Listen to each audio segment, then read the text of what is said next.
नाज़े पाकिस्तानी तुर्किया पारां इलाइक़े ऐं आलमी बापलनि ताउन जारी रखण ते इतफ़ाक़ कयो वियो आहे।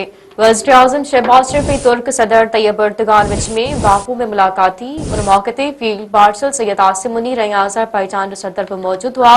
मुलाक़ात में ॿ लाॻापनि जो जाइज़ो वरितो वियो ऐं अमन खे हथी वठाइण में गॾियल ख़्वाहिश जो इज़हार कयो वियो।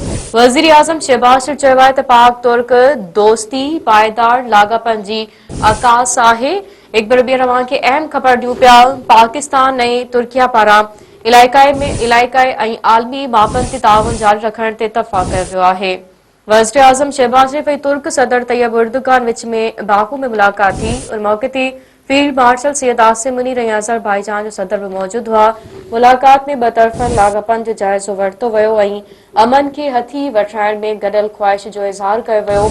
वज़ीर आज़म शहबाज चयो आहे त पाक तुर्क दोस्ती पायदार लाॻापनि जी अकासी आहे।